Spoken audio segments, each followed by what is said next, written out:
I'm such a big Ryu fan. Always getting to see him kind of land those combos. Brings joy to my heart.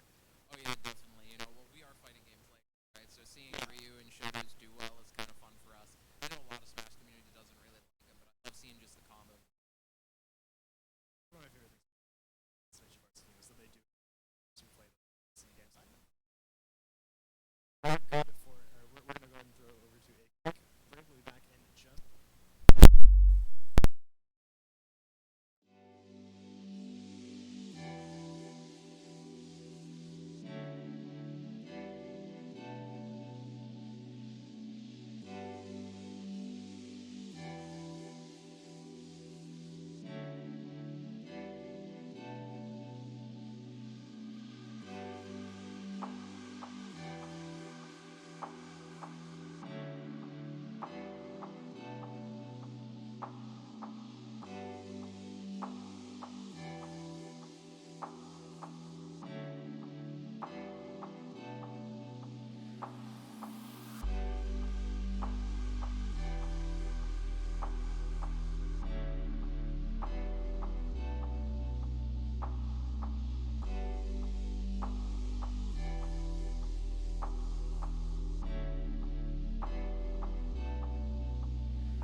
Hello and welcome back. Hopefully we are audible now. Hopefully. Just a little bit of technical issues here, but there always is a little bit, but that's okay. We're about to go into our next round for today. Going to be Dom versus Lamp on our main setup here. Should be exciting to see. I'm interested to see what kind of characters get picked here, because I don't think neither of these players are on the varsity team. Neither of these players I don't think we've seen on stream before in previous GSGs.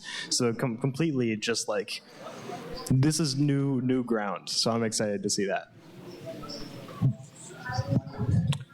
Yeah, definitely. It's going to be interesting to see what these players are going to choose. But, you know, we've seen a lot of different versatility with character options in Granite State Grind in general. You know, locals as sort of a format are a lot easier to see lower level characters, as you were mentioning before, just because it's not as competitive. It definitely is still competitive. Like, you want to do your best, you want to perform as much as possible, but to the point of being like optimized to perfection, you know, lower tier characters can succeed a lot easier in a local setting, as we've seen with a lot of like quote unquote low tier characters. So it's very interesting, and that's one reason why I like locals more than I like top level play, because you sort of, in a lot of games, maybe not Smash specifically, but in a lot of games you just see sort of the same like 3 characters being chosen over and over and over again. At least Smash Ultimate, there's so many characters that are good in this game that you see a large variety of characters, but you know, it's still kind of a nice when you go to a local to be able to see these one-trick players who know and can perform on these really weird character choices that you might not have seen on streamer stuff. Like, for example, like Link, Isabel mains, you know, you can see characters that you don't normally see being played at such a proficient level, and just they sort of make you question whether they need to be higher on the tier list or not, you know? That is also one of my favorite parts about locals, is kind of how you do have like pocket metas, because in Smash in particular, a lot of people don't play online just because of how the online is, right? It can be very hit or miss if you just go into the online matchmaking. So for a lot of people, there's these sort of pocket metas in regions. Like, if in your city, the local that you go to, if there's not a good Roy player there, if there's not a good like Lucina player there, you might just not know how to fight against sorties, right? Yeah, definitely. And also just not seeing that option represented, where you don't see like, oh, well, if there's no sorties here, then these other characters might be good, or like, oh, in this region, this character is super good. Like, oh, this region has a crazy King K rule, so like, he's the best character in this region. No one knows how to fight him. And when you get into those pocket metas, you get into some really, really interesting stuff. And when you see like the bigger, like sort of national tournaments, you see a lot less of that, because you get like, oh, these are the best people from every region all coming together. Whereas here, it's like, oh, well, there's just not a good, I mean, this isn't true for New Hampshire, but it's like, oh, there's not a good Rob player here, so like, I don't know how to play against Rob, right? It's like how like Lima is the best in Texas, you know, he plays Bayonetta. Like, it's entirely like a different meta in general that you see in like different states, different even like sub-regions, like especially with like NorCal, SoCal, you know, you have East Coast, like New England, then you have Tri-State, which are separate. So like, you see a bunch of different pocket metas come out, but it looks like we're getting into game right now, and we're seeing a Ken versus a Sephiroth.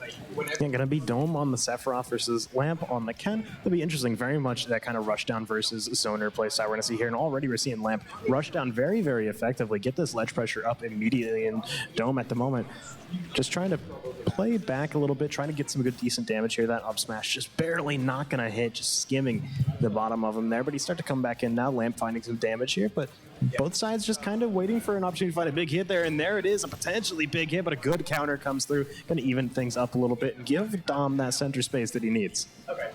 Yeah, definitely. This match is going to be extremely interesting because, you know, you can just burst down characters like that really well, but Sephiroth is known as sort of a zoner, so it's going to be sort of the classic, oh, is it rushdown or zoner, who's going to win, which we see in multiple games, so definitely that, but Ken right now can just output so much damage, getting him to 62 already. Definitely not a true combo, but getting those good reads on where Sephiroth is going to move, so very well played, and we're just going to sort of see like Ken try to rush down Sephiroth, and Sephiroth throw out those long hitboxes like we just saw right there.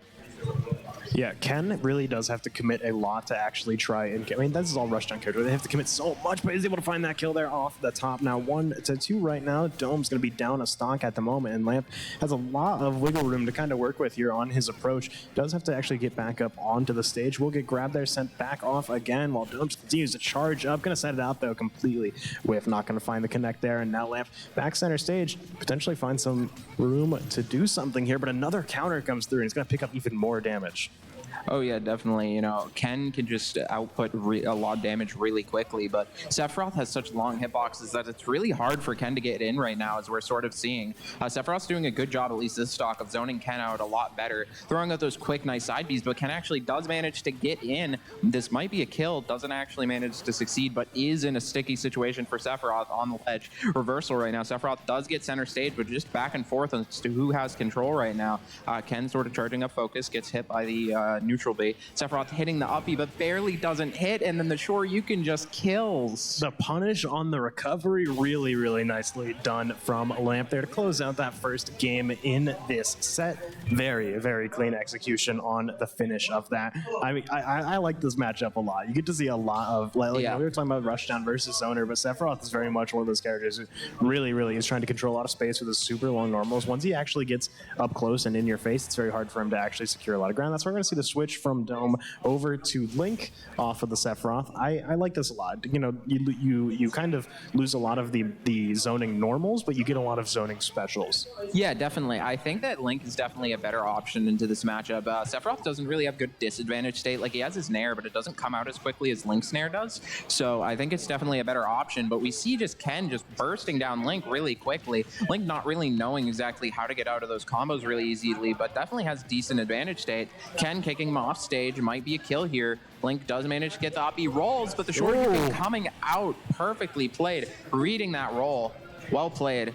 And we see really Link just trying his best to get center stage, but not perfectly managing to do it, as Ken has those quick turnarounds, allowing him to catch Link's rolls, as Link doesn't have one of the best rolls in the game, but the missed air dodge, that's so unfortunate. Just getting stuffed right there. Lamp only at 30%, still on his third stock right now. Dome in is such a tough spot right now. Really has to try and even this up quickly. The folks that going to eat that hit, but still just hanging on to center stage right here. Lamp not losing any ground, but Dome will start to go on in. He's on the other end of him now. This is a scary situation for him. He's off the ledge at the moment, tries to go in down deep, but gets stage spiked there, but he's not going to be able to recover, and that is Dome down and out. A good set there from Lamp. Really, really strong Ken play. Yeah, that was just very unfortunate, especially with that air dodge. That's just, you know, what happens in these type of tournaments where you just don't necessarily get exactly what you want to do. So it's just unfortunate to see. But both players played really well from what we saw. You know, Sephiroth was doing a really good job at zoning, sort of center of the stage, keeping Ken away, but Ken just had way too much damage in this type of matchup, and those two characters didn't necessarily have the best disadvantage state to get out of Ken's combos, so it's just unfortunate to see. And I think it's in a situation, right, where Ken is one of those characters who will just snowball, because the moment he is up a stock and actually has life that he can work with, that he can really spend on just getting hit, trying to go in for rushdowns, he gets so much more sort of lenience to actually go in, find these really aggressive plays, and take big risks, which is something that Ken definitely wants to do, is try and just get in as fast as possible, lock you down. And that's something that he's able to do so much when he has that life lead.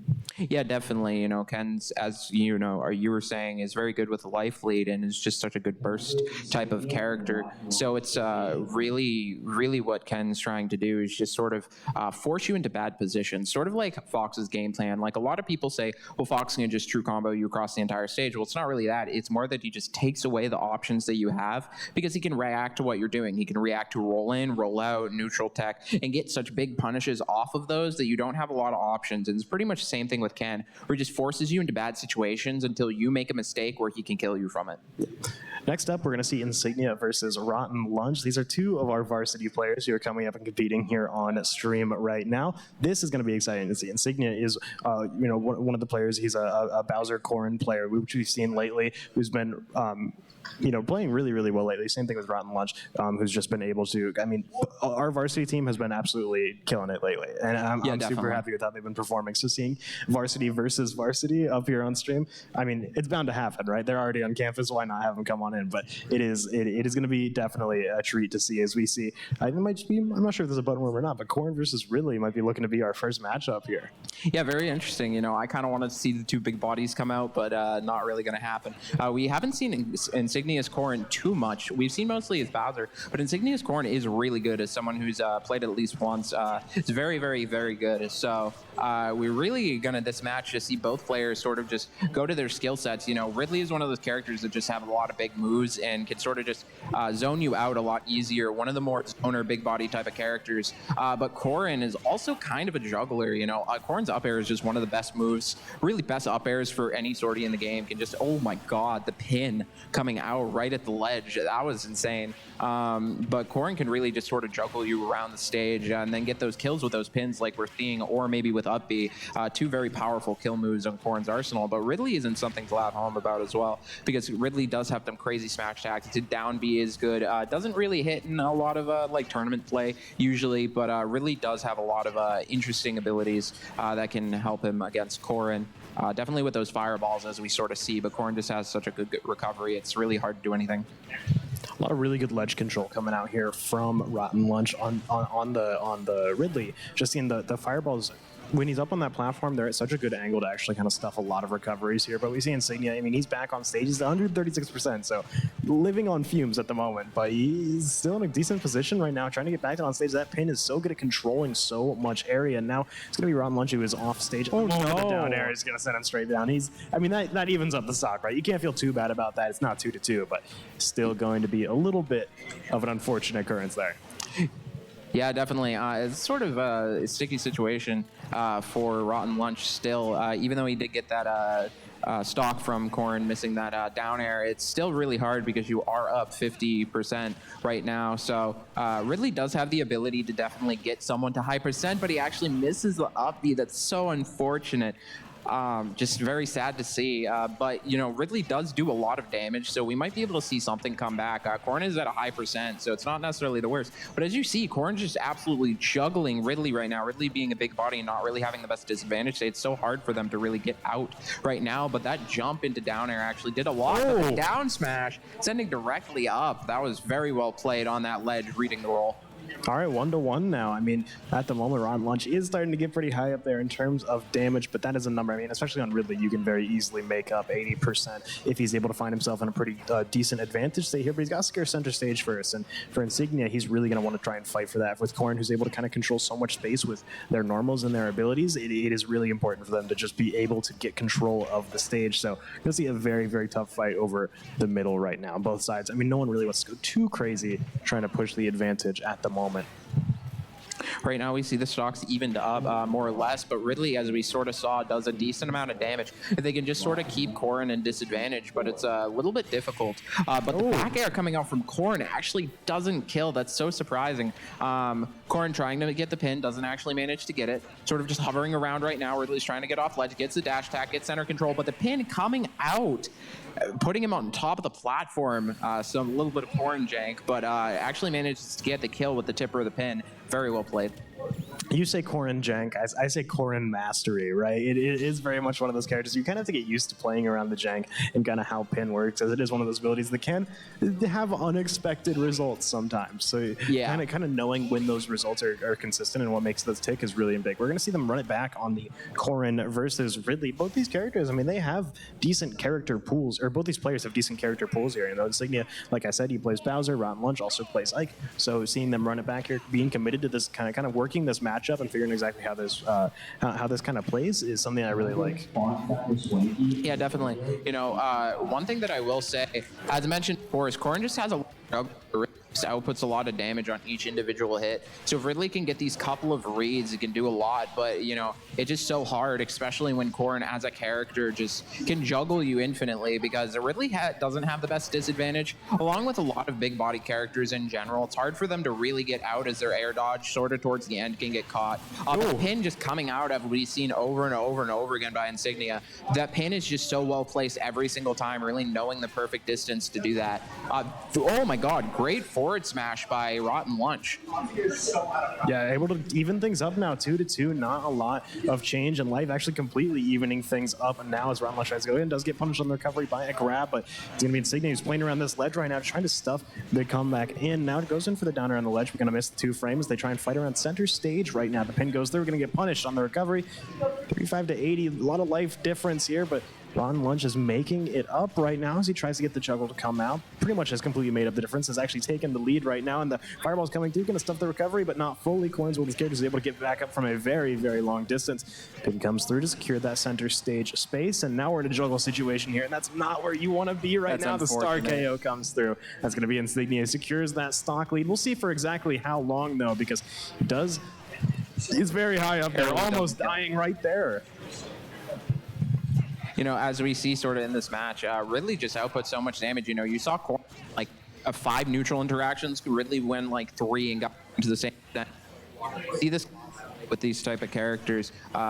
So yeah, but one thing that I would like to mention is that Corrin is at a lot higher percent. This game has been a lot more even as time goes on. I think mostly due to that miss up B, it's a lot more even. So we will see maybe Ridley get this kill. Corrin is at 159, so I think really any move will kill at this point. But Corrin, it might just be able to get the juggle over and over and over again, as we've seen before. So yeah, it's going to be a difficult situation. I mean, this is a lot of extra credit right here. And so, yeah, we saw that red spark once again, but it's still not going to kill as he comes back up to the ledge. Just back on stage right now, trying to stay alive. We'll get punished on the end of that counter, though. And now it's down to our final stock for both sides. But Ron Lunch going to be at 80% and a really long recovery on that's going to get punished off of that. Insignia has a chance to build up some extra damage here, but Ron Lunch could be able to land pretty safely and start to actually fight back here. Over 100% to 20% right now. Like I said, that is a lot of a difference in life at the moment, and we're going to see Rob Lunch just getting tossed around, but we'll be able to get back on stage, no problem. Start to find some damage of his own. See, find some windows here, but still just having a tough time keeping his feet on the ground.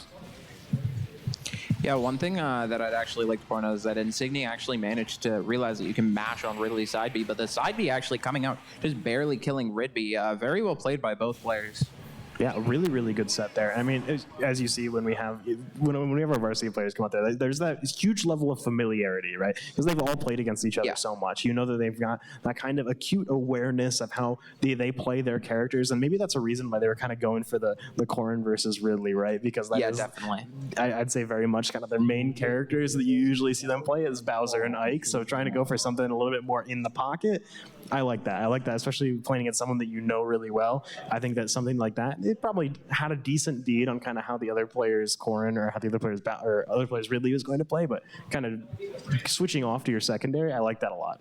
Yeah, definitely. You know, when you play someone for a long enough time, you kind of develop your own like personal metas with each other. You know, you figure out each other's habits a lot and really how to mix it up. So sometimes when you see two like high-level players playing each other, or people who are just used to each other, you might see like the most like weirdest options ever just come out from both players, and it's just like something that they've just developed over time. Like maybe just randomly down and smashing in like center stage will work because both players just have such a good grasp of each other that they can throw crazy options that you would never expect. So it's really fun to watch players who have, you know, played each other over and over and over and over again. It's something very special to see.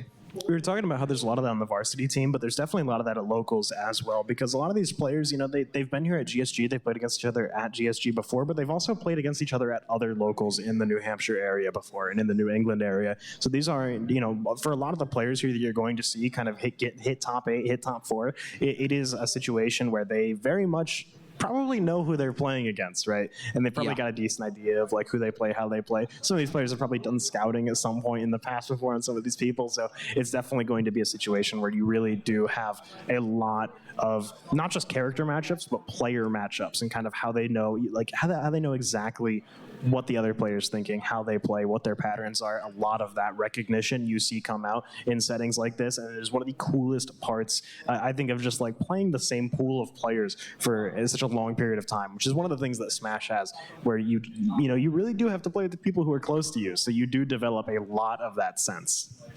Oh yeah, definitely. You see this a lot just in these, more local-centric fighting games. It definitely with FGC and definitely with Smash as well. You see people who go to locals just meet people that they already know and really develop a meta with each other over and over and over again. And we are seeing two players that I believe we've seen before, correct? I think so.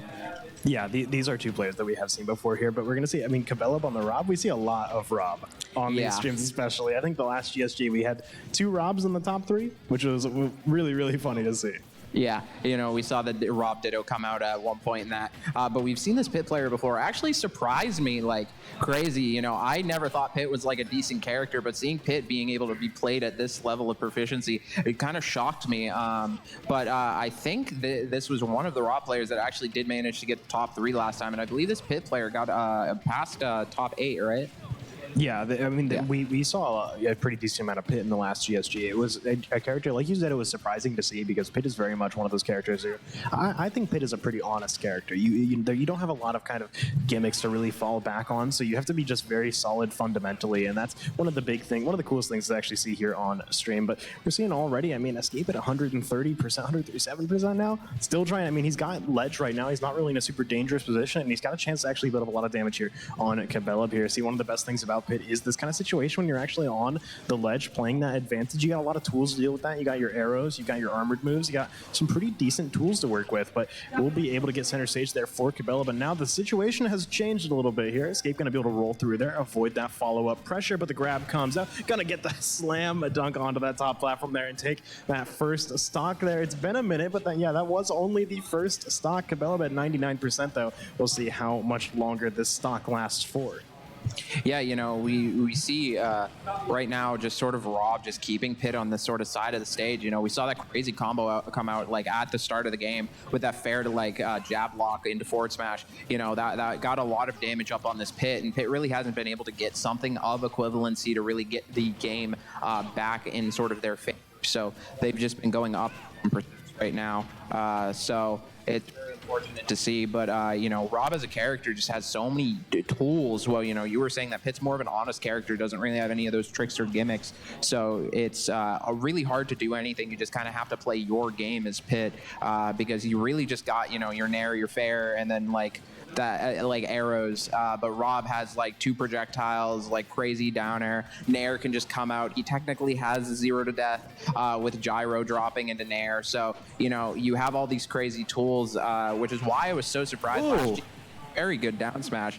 Why I was surprised last year to see Pit be played at such a level, because this Pit player is really good as well. So I'm very excited to sort of see how this game goes, because Pit, at least from what we saw last time, could actually come back really good. It had a couple really good combos that we saw with like Nair into fair, like up tilt, up air. I think he dragged down at one point, stuff like that. So yeah, very interesting to see. Hopefully we can get sort of the game coming back, but this is their first game, so they definitely have one more game coming up. A good reflect there coming out to take a lot of space for him there. Cabela now on the ledge and finding even more opportunities here to get some big damage, and Escape at 150%. Not in a dangerous situation, is trying to play around this here, and we'll see just juggling him once again, continuing to almost send him off the top, barely not finding that kill, and not just shielding in front of each other at the moment, trying to find an opportunity, trying to find the opportunity for a punish here. Both these players want to play safe. They don't want to go too crazy with this, especially when both these characters, they're pretty hard to kill, but this grab is likely going to result in a dead Pit right there. Now 1-2 Cabela. We'll see. Like I said, running on fumes at the moment. Well, an Escape already in a situation where he gets to play the advantage here. Both these characters are very, very hard to kill off of the ledge like this. You kind of essentially have to get them up to these high percentages where you can actually send them off the ledge just from a hit on stage. But We'll see now. Cabela getting a chance to build up some damage here on this platform, and if you're Escape, you really don't want to see that number taken up right there. This is all extra credit for Cabela, and every single percent that he gets right here on the stock is going to be even more that goes into his setup that he can really start to run next stock, and that's going to be, we see Cabela died there, but Escape is 60% right now, a pretty decent life deficit to work around. Yeah, definitely. You know, as we saw in this sort of game, we've seen Pitt actually seemingly get more confidence as the game sort of has gone on, really feeling themselves a lot more with the type of plays that they are making, able to sort of pull out a lot more. So that happened last stock, really evening it up towards the end, but sort of has been going on a run with Rob right now, not really allowing the Pitt to do a lot. But we might see Pitt actually manage to come back like we did last and the first stock. So, you know, if they could up and Pitt can get the first kill, you know, it's still very possible for them to win this. Escape at 125% right now. Cabela's still at 30. Like that life deficit is just getting bigger and bigger. But Escape getting a chance to play around this gyro, getting some good damage off of it, finding some good screen space as well. We'll finally go off the ledge there. Cabela going in for that shield poke. Gonna be able to find one little spot of damage right there, but Escape just trying to get in, is going to get grabbed, is going to get buried, and hit with the up smash there. Going to send him off the top, and that's going to be Cabela with a really, really clean game right there. Yeah, definitely really clean, you know. I was just very unfortunate as we were seeing, you know, Pitt has been like constantly like coming back from a deficit in these games, but just wasn't able to get those kills. It's so hard for Pitt to really get kills in general just because of his character. It doesn't have a lot of options like smash attacks, side B, or like arrows to gimp off stage. Not really a lot to do. So it was very unfortunate as they were really just winning neutral more towards the second half of each stock, really bringing things back, but just, you know, it kept going in Rob's favor after getting the kills. Yeah, Pitt is one of those characters who's really, really good at building percentage, but has a tough time actually cashing out on that without going for some really high risk kind of options to work with.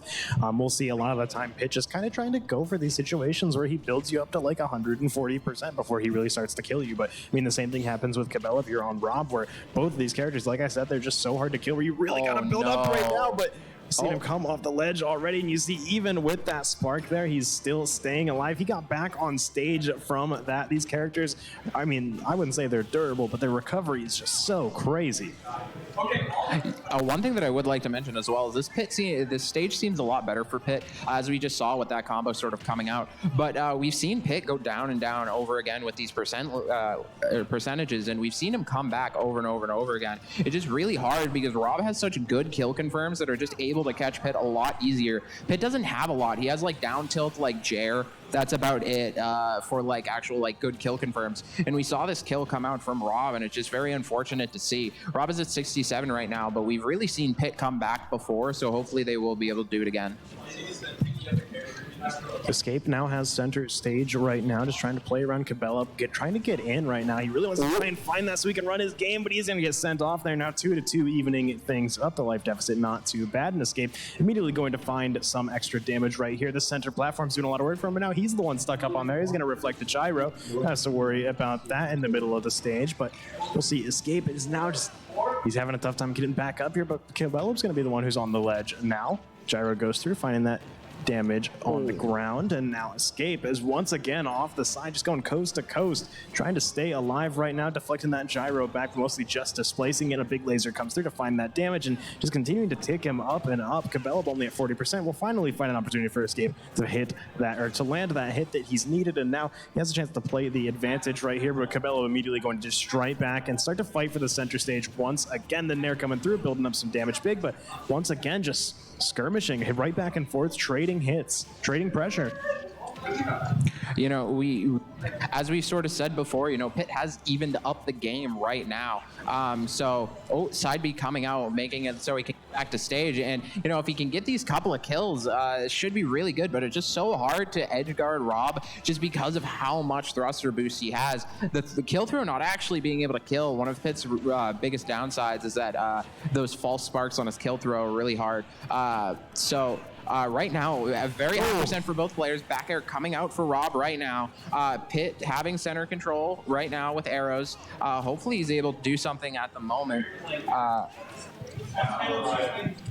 And this is the momentum that Cabela needs right now. It's kind of shifted back into his favor as Escape is on his final stock right now, 160%, a lot of damage built up. But we mean, this is kind of exactly how the last game went as well. It's just Cabela's been sitting so long at this high percentage that he's really able to just get so much extra damage tacked on for free. We'll be able to even things up there as Escape going to break things 1-1. Still 48% though, so going to start to build up some damage though, gets himself in the advantage state here, trying to play around this ledge, but Cabela gets back in, the Nair hits once again, just trying to find some extra damage, juggling him, pretty much even the odds at this point.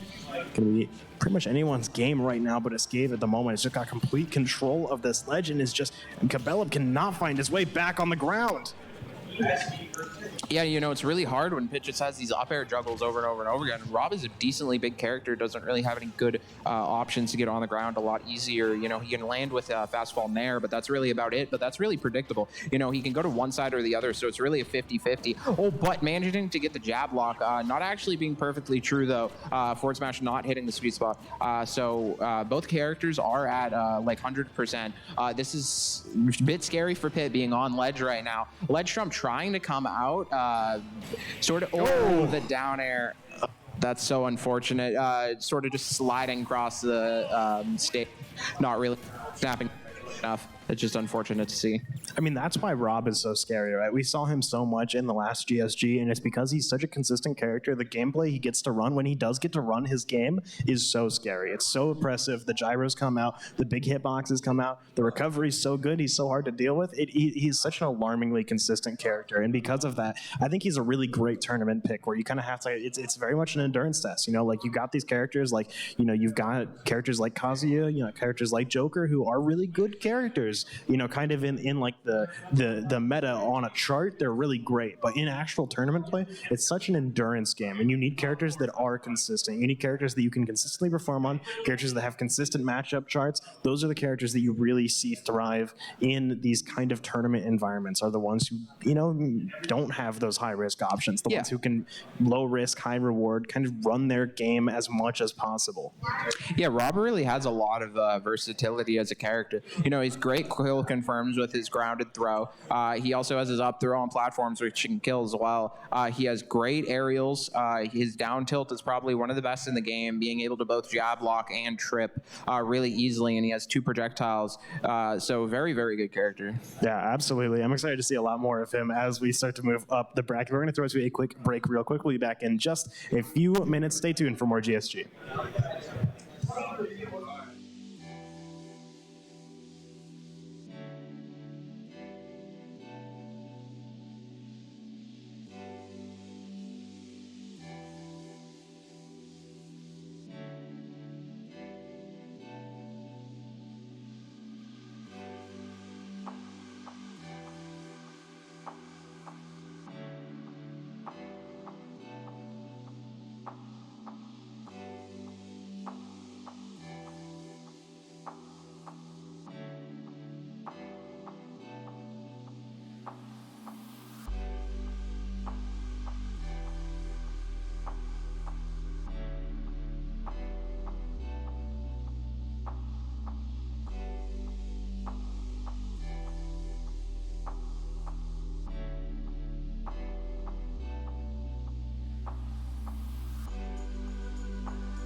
Hello and welcome back to Granite State Grind as we get into our top 6.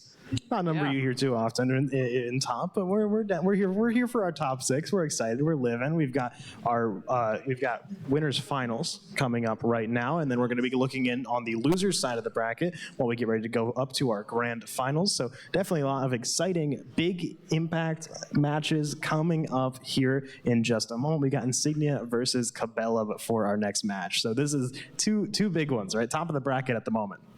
Yeah, definitely. We've seen both of these players play extremely well in both GSGs. At least that I've been at so far. So yeah, we've seen them play extremely well. I'm very excited to see how this match goes because both of these characters are really fun to watch. Cabela's Rob is one of the more fun Robs, I would say. Not really as campy as most Robs are. Really just rushing you down with those forward air down tail combos, and just Insignia's Corn's always just a beautiful thing to watch. Yeah, these are two very, very good players right now, very experienced on these characters that they are currently playing. We'll see. A lot of really interesting kind of pace in this game because Insignia is very much, he wants to be juggling a lot, but he also has to avoid a lot of Cabela's game plan, which, he's going to be very good at kind of setting up and get running right now, but he is currently playing around the ledge at the moment. Both these players are going to be kind of playing around these gyros in a very interesting way, which really, really nice hit right there. Cabela now 106% off the left side of the stage trying to get back up, but Insignia is going to let him actually get back towards center stage right now. We're back to neutral. Yeah, we've seen sort of as this game's gone on, Insignia just being able to just juggle Cabela over and over and over again. But, it's really what Corrin just does as a character. Corrin, though, has a little bit of trouble killing. You can obviously do Jers with your back air, with like Nair back air stuff. You obviously have Pin, like as we just saw. So you have a couple options, but Rob has those very easy kill confirms, really just with the down throw, or really just with any of the throws.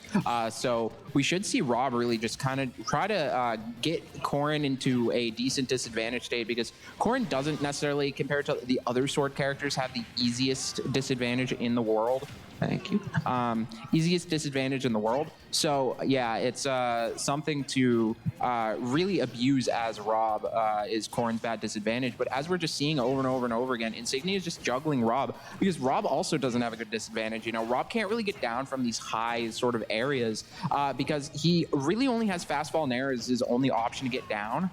So it's a bit difficult. And we've just seen Insignia's Corrin just do so much in this game, just being able to hit those up airs perfectly and get those pins over and over and over again. Oh, maybe a stage spike, but oh my God, barely. Those magnet hands. Able to latch back on both of these players near death at the moment, but it looks like Insignia was going to get taken off at the top there as Cabela's able to even things up just a little bit, 2-2. Only a little bit even, though it's still at 106%. Will go off the side there, and that's a stock lead for Insignia, 0-2-0. Cabela's got a lot of ground to cover here. Got to climb up pretty far to make up this difference, and already Insignia is starting off on the right foot forward. Yeah, really what we're seeing is just Corrin abusing Rob's bad disadvantage over and over and over again. Rob has the ability to really just rush down with those fairs down tilts, but it's not as good as Corrin being able to juggle just with up air fairs and stuff over and over and over again. But both players are doing exceptionally good with their characters so far. Really been playing around their strong points, but as we've just seen, it's just Corrin just being able to just rush down Rob. It's kind of a hard matchup. We'll see now. Cabela's playing around a pretty good range, right? Insignia is going to be able to find that nice opening hit to be able to close the distance. Now playing around the ledge, Cabela will get that center stage presence back, and now starting to move in on Insignia around the ledge. Laser's going to go just a little bit wide, clashing a little bit there, but we'll be able to get the berry, trying to get the follow-up, but not going to find it. Now, Insignia just playing around this ledge so well. Cabela is so far down. Insignia's barely able to get back up. Almost got stuffed by that gyro. A little bit of a scary situation right there, but now just trying to stay alive at the moment, but they almost barely killing, or barely not killing there. Yeah, it's just a very scary situation for Rob right now being in these type of positions, but manages to get the read on the neutral tech, getting the down smash out perfectly. But this is such a scary situation still. You're at 140. Really, any of Corrin's good moves can kill. So, Rob can build up percent a decent amount with getting those fairs down tilts, but not really a lot you can do at the moment just because it's so hard to really tank any hit at all. You have to be so careful, barely dodging that pin. Look at the way he's playing around that pin, unfortunately. Barely actually staying alive. So tough to kill. And now just trying to play around this ledge. The pin not going to hit, not going to connect. The dream is still alive for Cabela right now, trying to keep his head above water as Insignia's now. He's gone up to 54% right now. Cabela at 170. What's the difference between that and 150? Not that much at the moment, but just trying to stay as live for as long as possible, trying to make up the distance between these two. Seen a lot of really safe play come out, but the pin is going to go through, and that's going to close out the first game there. Insignia keeping it alive. One stock left. Cabela getting a little bit of a scary situation right there, but Insignia is able to clinch that one out. Yeah, definitely. You know, as we were sort of seeing towards the beginning of the first stock, is that Rob sort of had an advantage, but it seems like Insignia got a bit more comfortable around spacing around Rob's moves. Even towards the last stock, we saw him playing around the platforms a lot, being able to get those pins through the platforms, and then that weird like sort of jank like jump up onto the platform with the pin allowed him to get out of Rob's moves a lot. Just going back and forth from platform to platform, really just playing evasive in those type of situations where he can't juggle Rob with up airs over and over and over again. So it's a bit difficult. It seems like what Cabela's doing right now is sort of just sitting to the side, not really trying to approach Corin vertically, but horizontally, really just approaching him on sort of a side of the ledge, because Rob has up B for really forever, and Corin really can't go off stage too easily, like without pin. Like if pin only has like a certain like kill range, and as long as you stay outside of that horizontally on the edge, it's really hard for him to do a lot. So we've been seeing Cabela do a lot to sort of stay in that range, sort of outside on the ledge. But you know, it's such a scary situation when you're on the stage, because Corin just has those up airs over and over and over again. But what we're seeing now is Cabela actually has the percent lead at the moment, barely managing to miss the up smash, but the up B coming out barely doesn't kill. We've had a lot of false kill sparks this game. Oh my god, Insignia going really deep for that. That was crazy. Air dodge back to stage. Very well played so far. Rolling sort of back. Rob has center stage again. Getting the pin, just barely killing. That's Insignia finding the first blood right there at 100% of his own, going to immediately be sent off the side, and that is now 2-2, evening things out. But Cabela is immediately going to start off getting this advantage and building up this damage. Is able to hurt so much when he actually gets control of the ledge, but the pin comes through. It's a little bit of damage back on Cabela, but Insignia now at 78%, and he just came back from being dead. He is already up so much damage, and now it's going to be Cabela actually able to get it back on the ground to continue to keep this pressure up. I think that was supposed to be an up smash with the up tilt coming out from that gyro, but getting the Corin special charge forward smash chainsaw. You know, as we're seeing, both players are at such high percents, really even right now. It does seem like Rob at center stage has gyro control right now, which is extremely important into this matchup. Corin barely being able to be stalled out by that gyro, but Rob in such a dangerous position right now, being above Corin, but managing to get the up smash because up B just barely managed to whiff. Beautifully done right now. Insignia, and on a fresh stock, has to try and cut Cabela short at the moment. He's able to, but immediately he's got to worry about trying to land into him, and this is a tough situation for him to be in at the moment. You'll see that pin. He's going to fade away with it, going to try and just keep his distance, but Cabela, now the one in the air, has to try and land into Insignia. Going to take some damage. You're going to be a tough situation. Going to kill the projectile, trying to stay alive. We'll see. Oh my god. Able to stuff him there, burning a lot of fuel. Cabela's just barely able to get back up. The pin goes a little bit wide, trying to stay alive, 154% right now, and he's going to go off the top. Very well played by both players. You know, I heard from over on the side, why does Rob's forward air jab block, which I thought was pretty funny. But as we're seeing in this game, it's pretty even right now. You know, Rob has the advantage at the moment, was able to really do a lot, especially getting that charge forward smash on that missed spot dodge by Insignia. But, you know, Insignia does have the ability to come back. We saw him do a lot with those last up airs, but the side B barely not being able to kill, having to use the air dodge on that Rob laser. That's such a hard situation because it's hard for Corin to really get out of the ledge right now. We mentioned before that Rob can really abuse Corin's disadvantage state, but Corin's sort of the same for Rob. So if Corin really can get advantage and keep Rob above him and just use up airs constantly, this might actually be able to be winnable. But Corin's at 140 right now. It's such a dangerous position. Oh my god, barely managed to get the pin tipper. He's alive. Killing. Oh my god, this is so scary.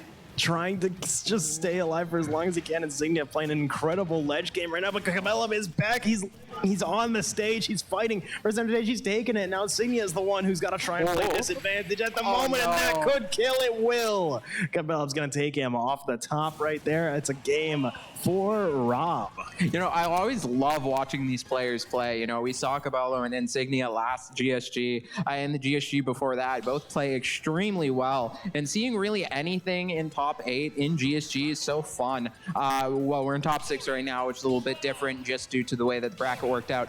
But, you know, them running it back like this, it's sort of just whoever's the better player, it seems like, in this type of matchup. Yeah, now 1-1. I do believe this is going to be a best of 5 on the winner's side of this bracket. So going to be a long set for these two before we drop back down over to losers. So going to be interesting to see exactly how this endurance game plays out. But for Insignia, he's already on the ledge. Cabela finding a nice starting position here. We'll get him on the gyro here, finding some big damage off of that. Getting a little bit of a combo going here, but just trying to continue to keep this presence up on the middle of the stage right now. Some spot dodges, some counters going out, just trying to play safe, trying to minimize the amount of risk going on in this neutral game at the moment. Insignia trying to just get control center. He's at 76%, just continuing to see that number get chipped up every time Cabela finds just the slightest opportunity to jab at him, and already seeing these down tilts go through and the down throw into the kill. Oh, that was so unfortunate. You know, Rob's kill confirms are so good right now. It really seems like Cabello has been managing to get back into this game, really finding his own confidence sort of in this game. Being able to, oh my God, that might kill. Just barely not being able to kill. But I don't think Korn had a jump, so I think it was just over. That was so sad in this type of situation.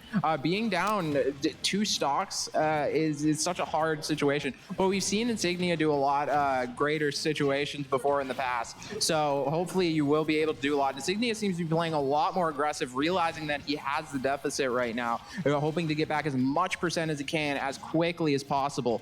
It's such a scary situation. Being able to get the tech off the platform, getting the up air, still off stage, missed air dodge, or well, not missed air dodge, got back on stage, but getting almost pinned, just barely hitting the gyro. Not barely enough percent to be able to kill. Rob's just using these gyros so well to really stop the pins as much as possible. But Korn having Rob at ledge right now. Rob sort of reversing it, getting back to center stage, getting the down throw. Oh my God, doesn't barely manage to mash out. Back on stage, still alive. Up B, barely managing to hit. It's such a stressful situation. Pin being shielded, just barely shield poke from the forward air. Going so deep. Does Rob have enough gas? He seems like he does. Just barely. A bite almost coming out of shield, but Pin actually being able to kill. Down still 1 stock right now at such a high percent. Any hit will kill right now. Insignia is in such a tough situation. Oh, no. Again, oh no. Oh, up tilt coming out. But the down smash not gonna kill. He's still alive, but the gyro hits him, and he finally goes down. It's gonna be 2-1 for Cabela there. A very, very clean round. Finding that second early stock really just put him in the position where he had the wheel in his hands. That was his game to lose, and he absolutely just completely took care of it. Now 2-1, best of 5, like I said. So this is set point here for Cabela, but Insignia, I feel like he's had a rough last 2 games right now. So this is going to be his chance to really come back, try and shine a little bit. We saw that definitely. First game where he played, where he clinched it out. Really fantastic clean play. Want to see more of that. Yeah, definitely. You know, what we're seeing right now is really just Rob being able to just get comfortable in this type of situation, being able to read Insignia as the set goes on longer and longer. But Insignia is really doing the same. Both players are really downloading each other's habits as best as possible. We see Rob doing a lot more gyro combos at earlier percents going on, but Insignia has been doing so well with those pins, being able to just go around the platforms and shield poke Rob easily and getting out these crazy juggles as we've seen before. We see Insignia, like you said, finding these juggles, building up this damage. Cabela around the ledge, trying to get these gyros out, trying to secure some space on stage, trying to play this setup game he's trying to work with here, but Cabela's able to get back up. Insignia's doing a good job of just keeping him busy, stopping him from being able to run his game, and that's such a big thing when you're playing against Rob. So you really have to stop him from just having the free time to start to set things up, and we'll see now Cabela off stage once again, 124%, almost double what Insignia's got right now, and that's going to be a nice back here to close out that stock, find that stock lead early for Insignia here. You know, we've been seeing these games go back and forth over and over and over again. It really seems like whoever gets the first stock is doing really the best right now. That Corrin combo going crazy, barely managing to miss that up air. But, you know, Corrin has center stage right now. Is probably going to be able to juggle Rob. Being able to miss the up smash, that was unfortunate. We're seeing right now is Corrin really just spacing the best they can around Rob's abilities, trying to hit as many like rogue up airs or nairs as possible. Insignia just trying to land back on the stage. Cabela doing a good job playing around this. Is able to hit the down air. Isn't going to spike. Not a full connect there, but will be able to get the grab into the down throw. Trying to catch him. Will be able to. Oh my God, not doesn't gonna kill. die? He's still alive. Oh, the Phantom Footstool coming out, barely dodging that up air, really just trying to play safe as best as possible. Is still at 3 stocks up. Right now, Cabello is at 60%. It's such a scary situation for Corrin to be in. But Rob probably going to be able to kill right now with up throw, yes. Just send him off the top, just like that. Cabela now still 60%, getting up to 71 as Insignia immediately comes out swinging out of the gate and finding some big pressure early on, abusing that invulnerability he's got on spawn. Cabela got to find a chance to get some damage in. We'll be able to find a little bit there, 5%, that's big.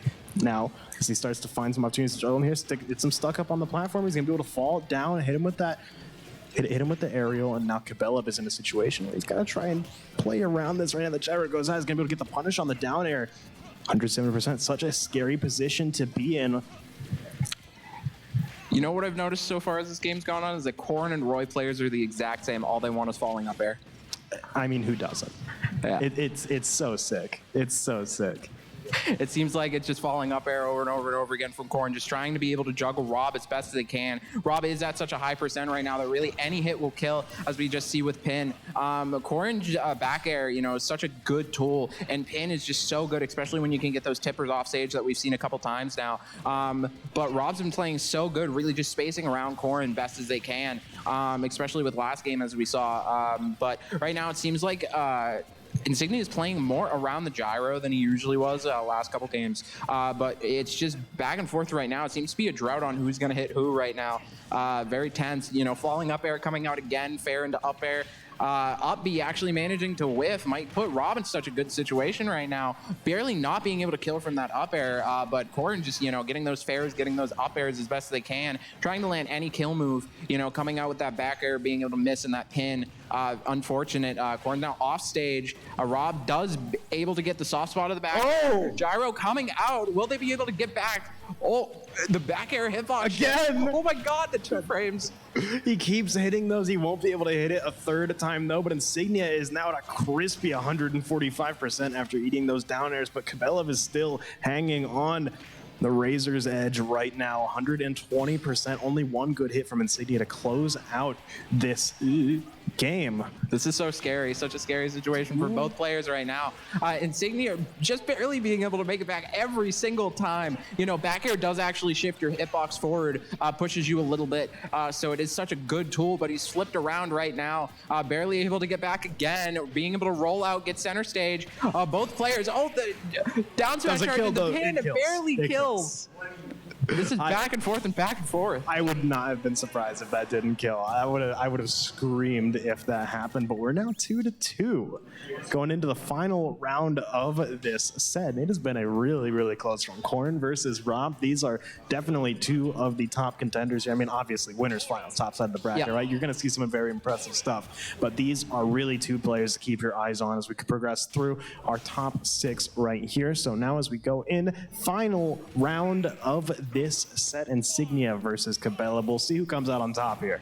Yeah, definitely. You know, it really seems like whoever gets the advantage early sort of just carries it until the end. But we have seen some sort of small comebacks, not barely being able to get the kill though. But both these players seem very evenly matched, especially with characters as well. You know, it seems like both characters have very bad disadvantage states, but both of them have very good advantage states as well. So something to look out for is just really whoever can carry their momentum over and over and over again. And we've seen it shift over and over and over again. but it seems like Insignia is getting better at the combo game as this game goes further. And Rob has really been doing more stuff with the gyro and has been able to really get these more combos. So it feels like both players are getting a lot more comfortable playing in their sort of situations around each other. So this game should be really good so far. Corrin is at such a high percent that this is unfortunate. As we mentioned before, Corrin doesn't really have a good disadvantage state, and Rob has a decent advantage state. So it's hard for really anything to happen right now.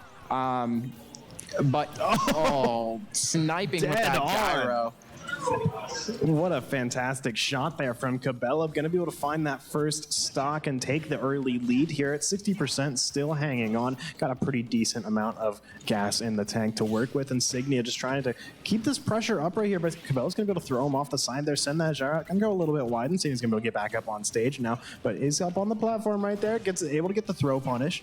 Pick up a little bit of extra damage there. Cabela not 100%, finds the berry there. Going to be able to pick up some extra damage. 44% now for Insignia as that number keeps building up. Cabela, all this just extra credit, but a nice pin there. Going to be able to finish him off. And now back 2-2. Insignia with a slight life deficit, but not really that much that you can't work around it. Yeah, definitely. You know, the gyro bounce barely didn't happen.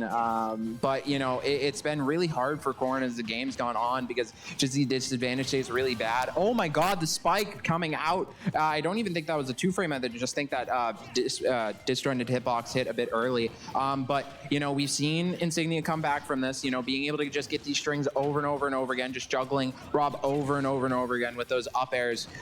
So hopefully something similar might happen. It's a sort of a scary situation, though, being a stock down. Oh, no. The gyro of death. Oh, that's so unfortunate. But it seems like Insignia is getting pretty good at these parries, parrying the nair over and over and over again, getting the up airs. Rob's off stage right now, sort of down in gas. Insignia keeps going low, trying to just get that nice sweet spot on that pin. But it seems like he's in a tough situation right now, sort of getting pushed off stage. Ubby actually doesn't grab ledge. He decides to go pass. Pin coming out. Not being able to kill, though. But God, being able to get that two-frame was crazy. That was huge, and Cabela is a stock down now, but will be able to find the star KO to close out that set. Really, really clean, consistent play from Cabela there, and he's going to move on to grand finals. It'll be Insignia who gets dropped down to losers to see if they are able to run the gambit down there. Should be interesting to see exactly how that plays out. We're ready for losers semifinals up next, so it should be an interesting match. We're getting close to the end game here. Only 3 games left here at Granite State Grind, so we're closing in. Yeah, definitely. And I'm just so excited because every sort of like top 8 of Granite State Grind or sort of finals of Granite State Grind is such a fun thing to watch. You know, that game was just way better than, you know, stuff that I've seen sort of in my regional sort of local areas. So, you know, I'm just really excited to see what's going to happen next. Absolutely. I cannot wait. Well, we're going to take a quick break. We'll be back in just a few minutes with losers semifinals. We'll see you in just a minute.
Hello and welcome back as we ready to go into losers semi-finals. We got Font Diner Swanky versus Fall.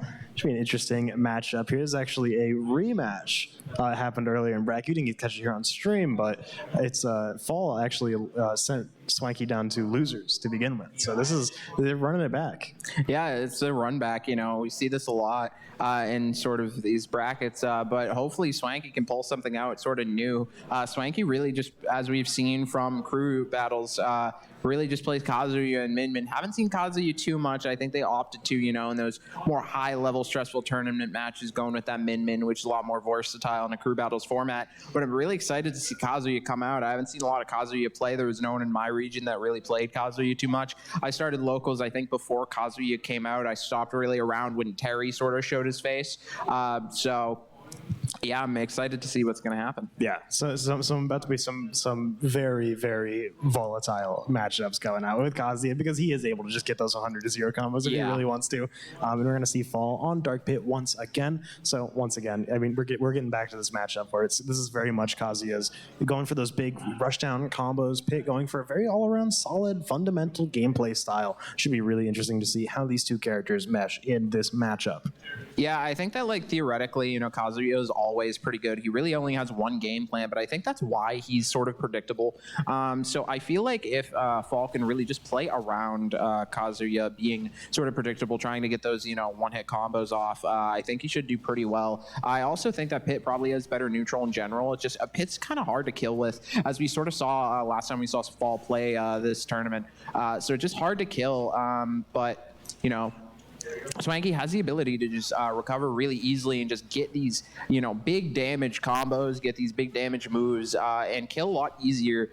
So I think it's really about if Fall can kill, who wins the game.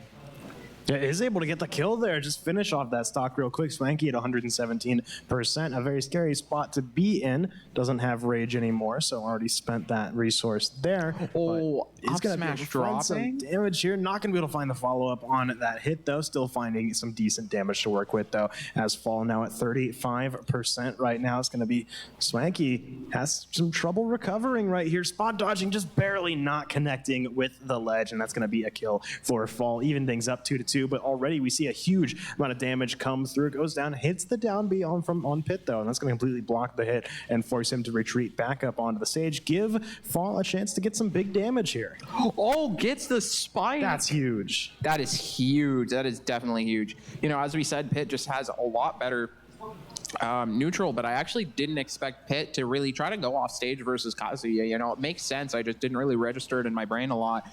And the counter being able to stop Kazuya from edge guarding him as well. Such a good utility move with that down B. But the up smash is coming out. This is such a volatile match. We really just see Kazuya just getting these early kills. It's a lot harder for Pit unless he can gimp Kazuya like we've seen the past 2 times. Yeah, one thing that's also unfortunate with Pit is that a lot of his moves drop, as we saw up smash, but the down air coming out. Oh my god. That was a very, very quick match. That was both sides just going completely all out. Yeah, 100%. We just came out of a Corrin Rob matchup, right? For reference, those games were so much longer than the matchup that we just saw. This is going to be a quick set if it continues to play at this pace. But honestly, normally when they're like, oh, that was a quick game, it's because it was very one-sided, but that was just a bloodbath right there. Yeah, no, that was just crazy, back and forth and back and forth. I think, really how Pit's going to try to get these kills is just with those down airs, as we saw really twice. If he can just consistently get those with Kazuya's sort of more linear type of recovery, I think it's going to be really good. Let's go ahead and get started off with our second game here in this best-of-5 set. Losers semi-finals right now finds the throw, finding a little bit of damage tacked on after that, continuing to play around this ledge right now, but Fall's going to find an opening here, get this grab, get this combo, get some damage going off here, but back to neutral, just both sides exchanging some hits, exchanging some damage as Trice gets back down on stage, is able to get the throw punish there, pushes him up onto the platform, but going to be able to get the fully charged forward smash there. Not going to find too much. I would not have been brave enough to do that. That was very, very, that was right in his face, too. So now he's got the ledge, though, and Swanky coming on up, going to be able to get the stagger there, but just trying to continue to stay on stage is proven to be kind of tough here. He's able to get the throw, and that could be big as he gets him off stage here. We'll see how he changes his ledge guard. He goes pretty deep there. He's able to get back up on stage, get this fight going once again, but Fall just continuing to find some big damage here. It's going to be Rage coming out for Swanky. Gives him an extra resource to kind of work with here. Yeah, and we see, oh my God, the grab, invincibility coming through, barely being able to crush that bird beneath the power of his fist. And that's the first stock that gets taken there. Swanky's got the lead, but we'll see for how long as Fall finds some big damage here off the side. Could potentially stuff him here as he tries to get back onto stage, and he will. He sends him right on out, now 2-2, tying things up. That was very well played, really just zoning Swanky from the side of the stage with those neutral bees, and then being able to just grab ledge, knowing that Swanky can't really approach, doesn't have air dodge. So yeah, it was just a tough situation to be in. But we've really just been seeing Pit over and over and over again, been taking these crazy neutral interactions. Oh, the downer coming out just barely doesn't kill though, underestimating how long Kazuya could up B actually went. But Pit's just been able to juggle Kazuya over and over and over again. This seems like a pretty hard matchup from someone who doesn't really know too much about Kazuya matchups. Yeah, but barely being able to air dodge back, and the down B coming out. Doesn't kill though, but does get a lot of damage, really evening things up in like a couple hits. This is really the thing with Kazuya. He just does so much damage. Yeah, oh no, he absolutely hurts right now, but Fall's gonna be able to find that kill there, end out that stock now 1-2. Swanky immediately finding himself, bringing Fall to the edge. We'll see if he's able to close out this stock sooner rather than later. Every second that he doesn't, so the second he takes even more damage. Through the up air. Really, really nicely played there. Gonna be able to armor through that, get that kill there, send him off the top, and now 1-1. He's got a little bit of a life deficit, but it's not a big deal right now. 46% Kazuya can make that up in the blink of an eye, but we'll see if Fall gives him the chance to. Takes him so far down, but they both get back up. Swanky now at 90% right now, trying to stay alive. The Nair comes through. He's got Rage again. Fall is still just at 1% though. Yeah, this is such a scary situation. Oh, gets the Jared, barely kills.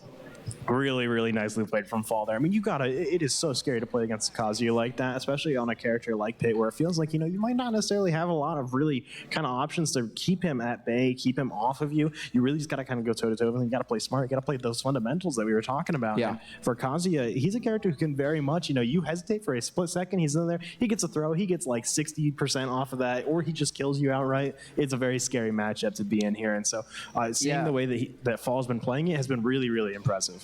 Yeah, definitely. Pit is one thing that I would like to say is that Pit's really light. So Kazuya can basically kill Pit at like 70 if he gets an up smash or an up B. But Pit just has so much better neutral in general, and we're seeing the classic Min come out. We've seen this in crew battles multiple times. I definitely think this is probably a better matchup in general. I think Pit definitely does have rushdown, so it's pretty hard, but I'm not sure. It really seemed like Kazuya kind of just lost really hard to Pit.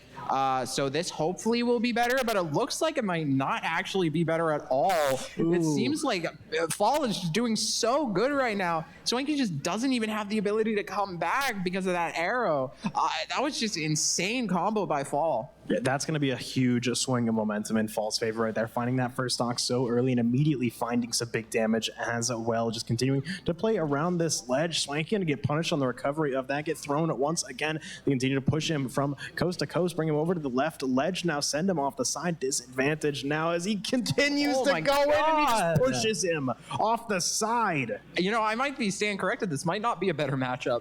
Yeah, it seems really, really difficult for Min. Pit can just kind of rush down, and Min doesn't have like any space to throw out any moves at all. This is just so unfortunate. It's just terrifying to really terrifying position to be in. I'm also not sure about the stage choice as well. I don't even think this stage is really. I don't think it's that good for Min. I'm not 100% sure, but it seems like Pitch is comboing on the platform so well. I don't know really who this benefits, but Min's doing a good job zoning right now, really just throwing out those abilities, keeping Fall away. But Fall just goes back in again and is just able to do so much right now.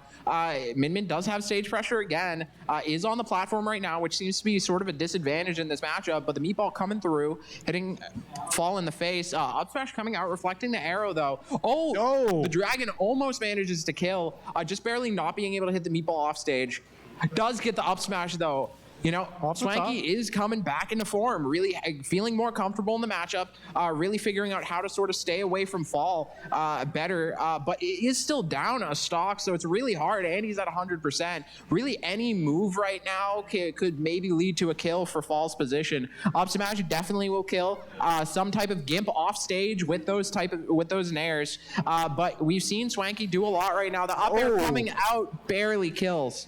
A really, really nicely played from Fall right there. A really, really clean set. We saw, I mean, the Kazuya came out, did a lot of damage. We saw some really great play come out of that. But overall, I really love the Pit pick because it is just so consistent. It is such a fundamentals character that really, if you can kind of turn any matchup into a skill matchup, it feels like, on Pit. And if you are a good player, if you're a very well practiced player, that's a great thing for you. It becomes very much a very interesting, even playing field to see. And so I'm really, really happy we got to see some Pit out there. Still going to continue to see some Pit going forward here as he moves forward into losers finals. He's going to battle Insignia for the right to take on Cabela in the grand finals. So we're down. This is our second to last match of the night. Getting close.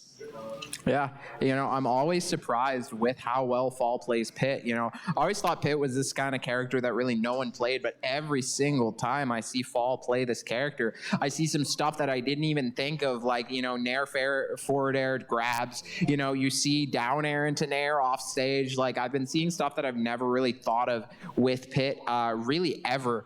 So it's so interesting to see over and over and over again. But right now, we see Insignia and Fall on the setup right now. Pit and Corrin, it seems like, from Insignia, is going to be such a fun match. I like the Corrin pick a lot. I like the Corrin into Pit is going to be a really fun matchup to watch. And like you mentioned, when you're watching Pit, you learn something new every time. That is very much a very, very a character with a lot of skill expression, because they don't have a lot of those gimmicks to rely on. They don't have a lot of, you know, kind of like, oh, well, that's like a cheap thing you can do on this character. Like, here's a little easy thing you can do to get kills at a certain percentage, something like that. It is very much, you got to be playing on your A game the whole time, and that's why it's a lot of fun to see that kind of character come out here, especially in these sort of tournament settings. But we could see a switch here. I see Fall hovering Rob right now. He's going to switch over to Pit, not Dark Pit this time. Normal Pit. Not Dark Pit, normal Pit.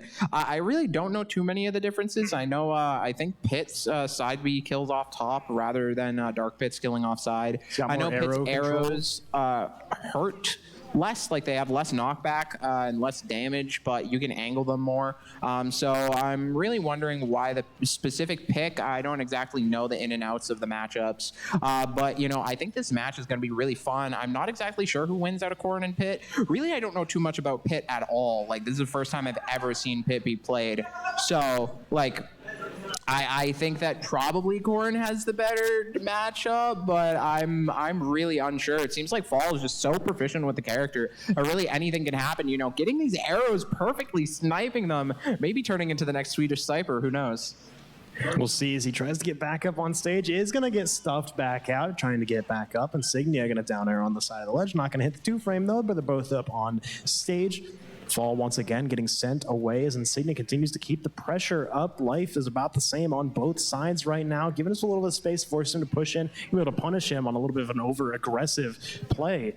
Now just trying to play around this range. You're going to see Corrin really just try and avoid getting up close and personal with Pit, because they do have the range advantage to really work with, and especially with the pins, going to be really, really easy for them to actually control a lot of space for that. But we'll see if Fall immediately start to control a lot of space, and you see how much he can angle the arrows on normal Pit more than Dark Pit. See, he's able to curve them almost 90 degrees in mid-motion right there, and that's going to be really core to his game plan off the side of those ledges. But rolling back up is able to get past Insignia. Both sides just kind of staring at each other at the moment, but Insignia's going to be the one to draw that first blood there, get a little bit of damage in, push Fall back off to the side of the ledge, trying to control the airspace. Now both these characters can play around the air very heavily if they really want to, but Insignia's going to be the one to finally get him up there. Miss the juggle, though, and Fall hits the ground back completely unharmed right now. Both of these players are at about 150, 160 around there. It is very, very close, but the side B comes in, and Fall's going to send Insignia off the top. You know, really what we're seeing is, as you mentioned before, Pit might just be a skill matchup type of character. We see Corrin get the up throw. I haven't seen that kill yet, but definitely a very good kill throw. But really, it just seems like right now it's a sort of a skill matchup between these two characters. I'm honestly a bit surprised with how well Pit's doing.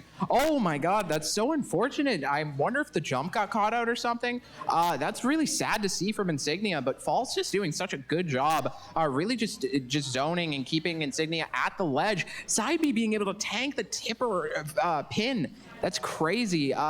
Pitt's just kind of running amok right now, but Corrin's also doing such a good job at like juggling Pitt as well. It's just back and forth. I honestly think this might be even or skill matchup. 100%. And because Fall found that early stuff, because he got that stock lead, kind of just ripped that momentum away. Back and forth is not a situation that Insignia can really afford to continue to play at right now. And we'll see, especially as he hits 100% right now, he's got to take down Fall on this stock and take his next one as well at 115%. He's got to play so perfect from here on out, and it's going to be a really, really tough situation for him to come out on top of. But Fall, we'll see. As he gets back up on the ledge, he has, really at any point, he could just find a kill right here. Both of these players is just, a moment away from being sent off to the next stock or the next game outright. But Fall just trying to stay alive, try and use that down B very defensively in the air, prevent Insignia from getting too aggressive, but he's going to get taken out. That was honestly really good for Insignia. Maybe Insignia is able to come back. We see him with advantage right now. It seems like it being an advantage is such a good thing. Oh, the shield actually managed to break. I haven't actually seen that. I don't exactly know what that does. But it seems like Insignia has advantage right now, being able to just keep center stage really well. Fall sort of being out of position, missing an up smash, just barely. Really, any move will kill on Corrin right now, being at 115. But it seems like Insignia is doing such a good job at just zoning Pitt out with these down tilts, with these up airs over and over and over again.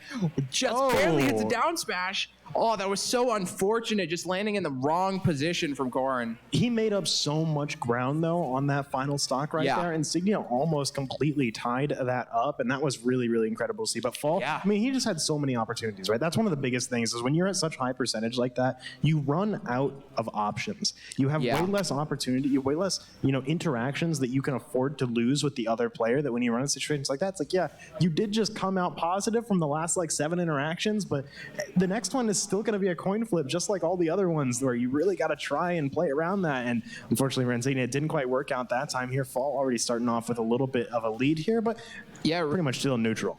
It really seems like a war of attrition, when you're at such high percent, you can do so well for so long, but any single mistake that you make will just mean your death. So you just have to play so well, and it gets so stressful and so tiring on you. But oh my God, these combos coming out from Pitt just over and over and over again, being able to put him on platform, getting the up tilt into the up air is just crazy. Very well played. Insignia is kind of in disadvantage right now, but it gets back in advantage.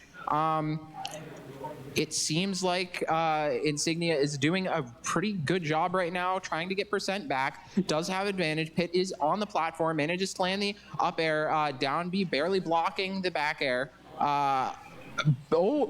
Almost able to kill. But the neutral be stunning Corrin instead, giving Pitt back center stage. Really, whoever gets this hit is kind of the deciding factor right now. This is such a scary situation, but Corrin barely managing to get that pin side B off. That's going to be a lead for Insignia. Here he started off on Fall started off with a little bit of damage. They're finding the advantage early in that stock, but Insignia is able to close it out right, and now he's got the chance to get some extra credit here, and this is the momentum he needs to start to build up here if he wants to continue to kind of go forward here. He is down 1 point in this set, but if he's able to find this momentum here, you could easily close this out. That back air almost killing out, a false spark coming out, but we'll see as Fall now at 94%. Insignia has already tied up this stock. Really good usage. It seems like towards the end of that last stock of last match, Insignia really found how he's meant to play in this sort of matchup. And he's just doing so well, carrying this over and over into this game. Pitt is such at a high percent right now that it's so hard to do anything, as we mentioned, that war of attrition. But it seems like Fall has come back from worse situations. We saw Fall proficiently use the ability to get Corrin so far down in the first game.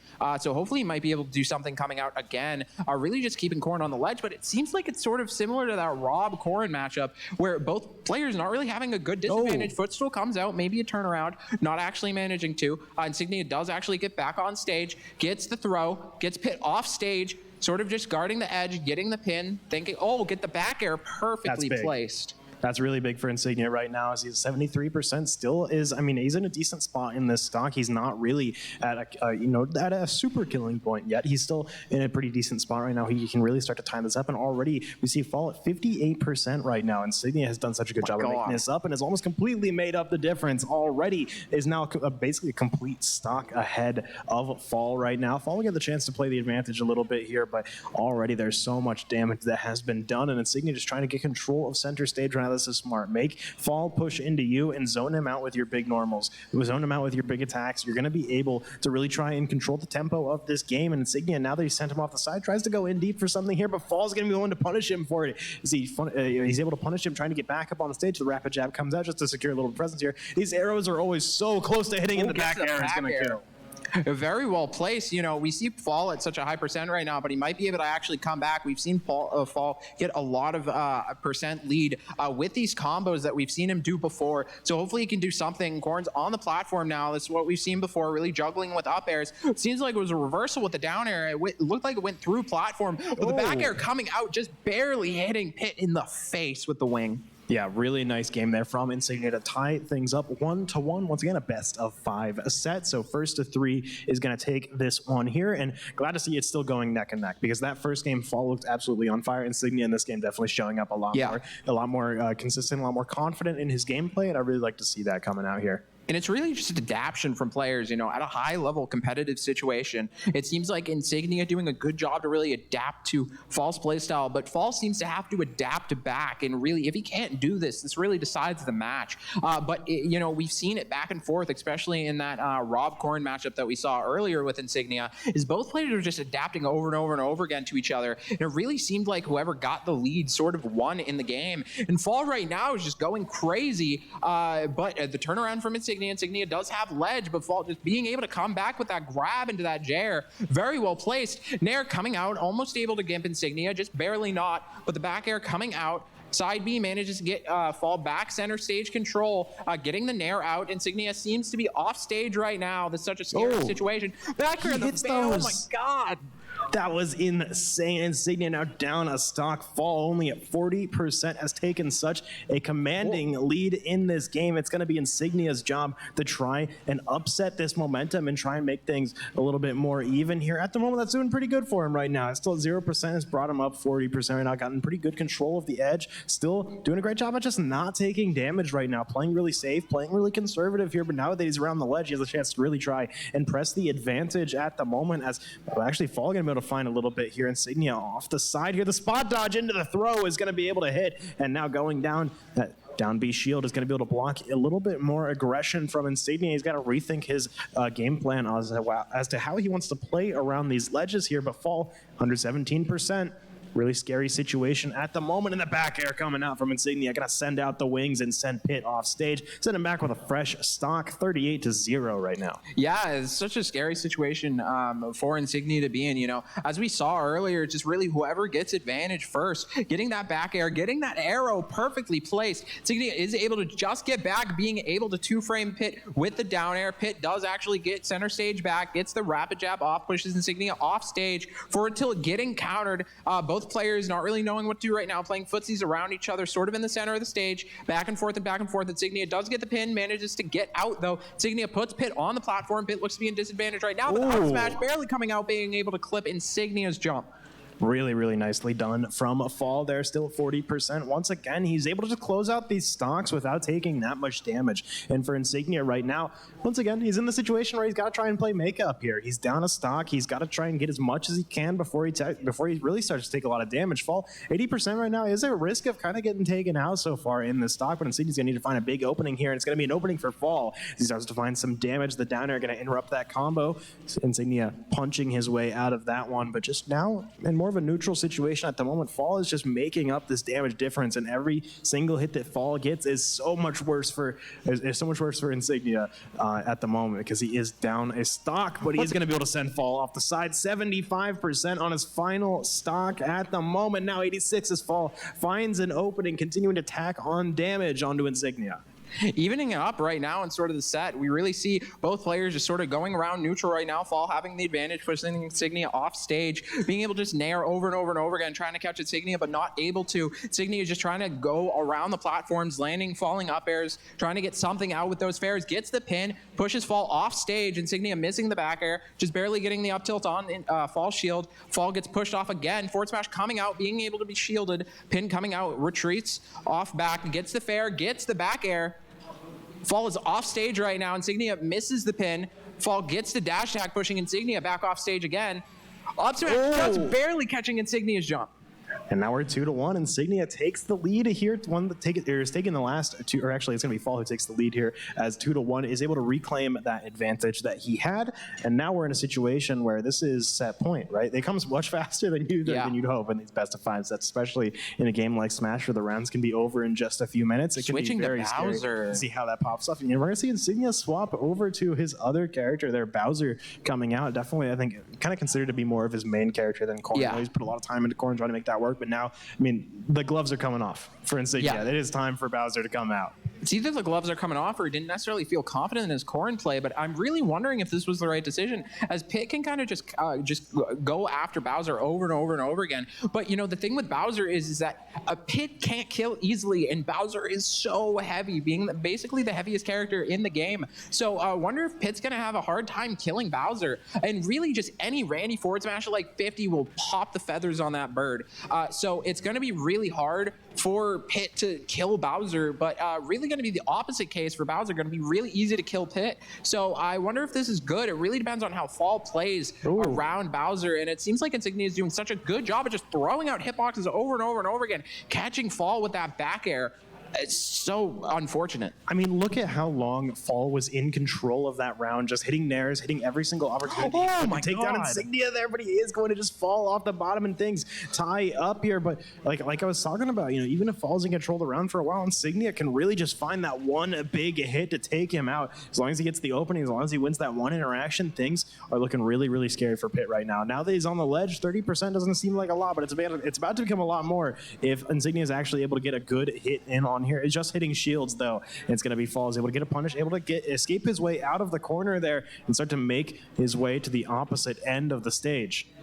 Yeah, you know, really what we're seeing right now is Fall just trying to figure out how to play around the Bowser right now. He does have another game, so he's trying to get the download. It seems like nairs were sort of working against Bowser, putting Bowser into a position where he can't really get out of, and really being able to get that tech chase with a grab. It seems like getting nairs and tech chasing Bowser in these situations is really the best option that you have for Pit. Being able to get fair, calling out the jump right now, going for the forward smash, barely managing to whiff. Bowser gets the fair, pushing Pit off stage, and gets the forward tilt on Fall's roll. So unfortunate.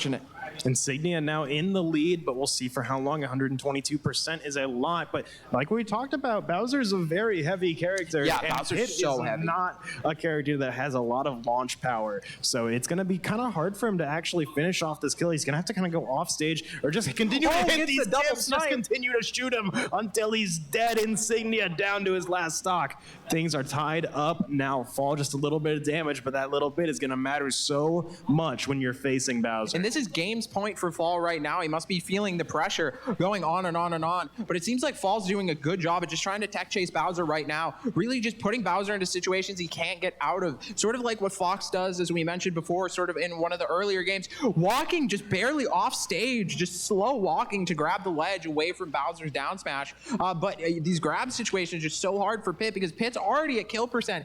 Any move from Bowser right now will kill, but not any move from Pit.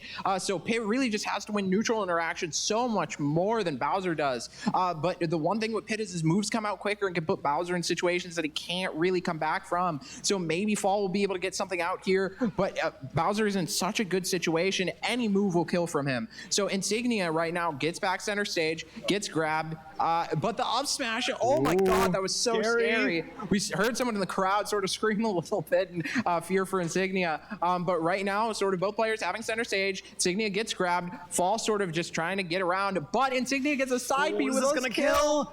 Barely alive. not. So right now, Insignia has ledge pressure right now, just hitting out those forward tilts.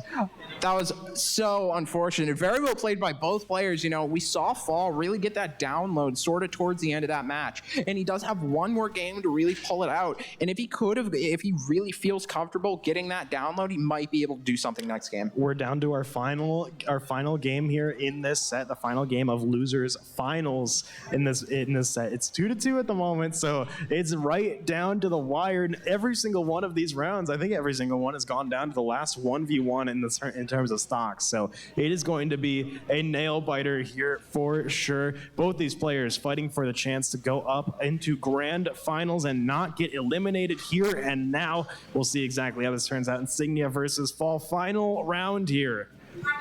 It seems like right now, Fall's doing a really good job at really getting those nairs and doing what we mentioned before, really trying to tech chase the Bowser with those grabs, doing a good job at that. But Bowser managing to get 2 hits basically evens up the game.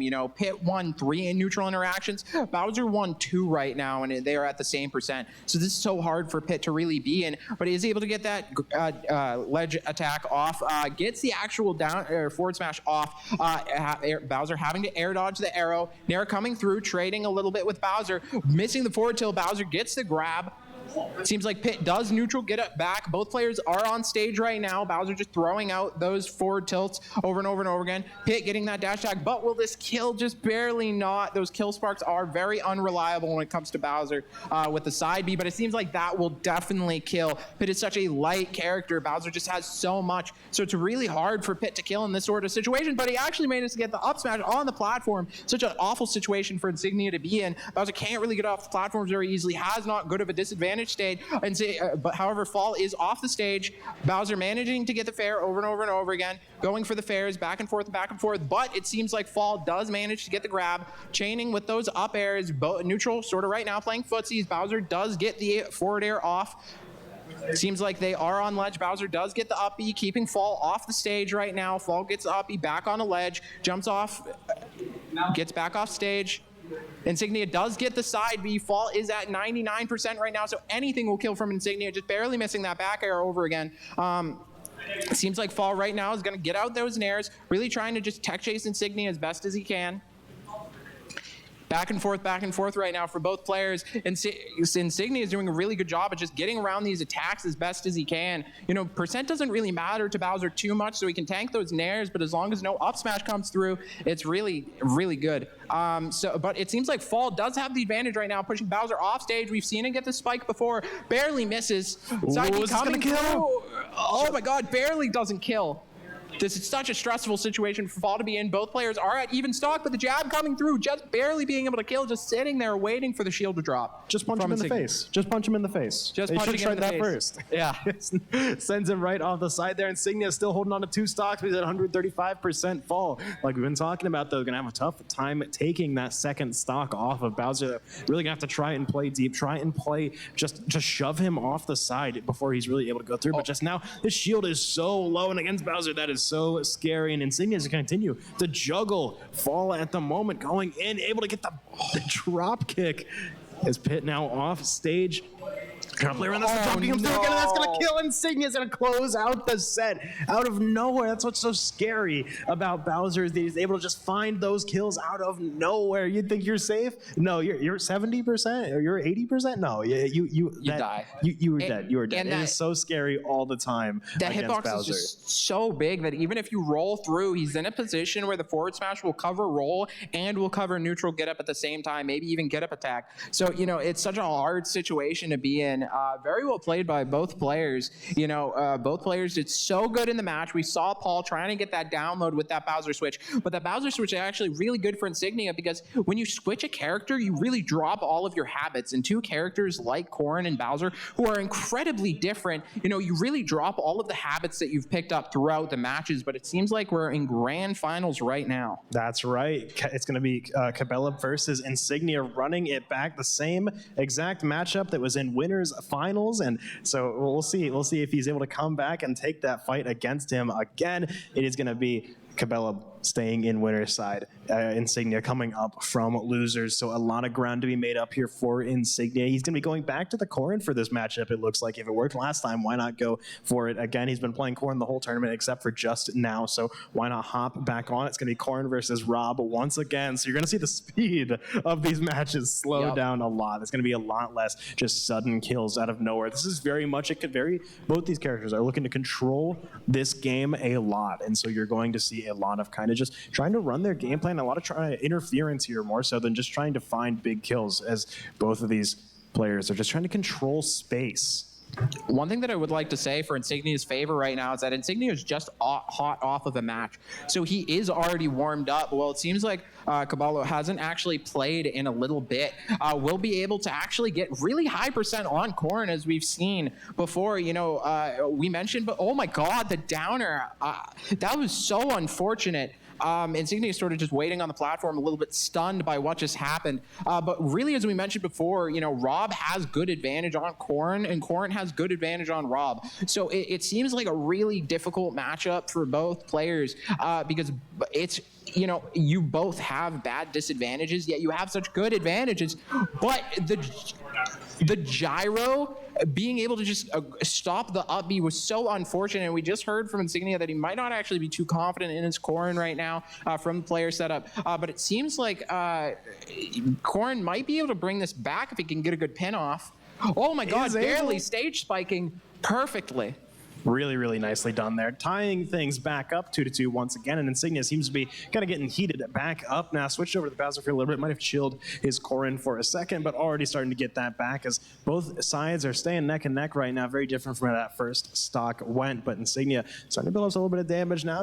Caballo just trying to send that gyro out, trying to control some space. He's going to be able to get some big damage in here. Gets the throw, sends him off the side, trying to go for the spin, but the up B is going to come through from Insignia to get back up on stage and tack some damage on just to add insult to injury right now as he's able to get back up on stage. The berry comes through. He's able to get the up air off of that as well, and he sends him off the top. It's going to be a stock down for Insignia. Caballo takes back the lead. He's only at 60% right now.